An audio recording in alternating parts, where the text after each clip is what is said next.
আদালত প্রাঙ্গণে থাকা বহু মানুষের সামনে এ ঘটনা ঘটে।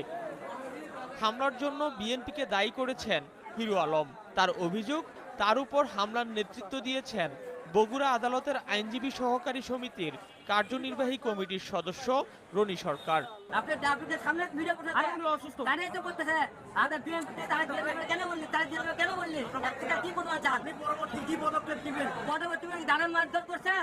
এই ভিডিও করতে তাদের কেমন কি অবশ্যই এর বিচার আমি কঠিন চাই।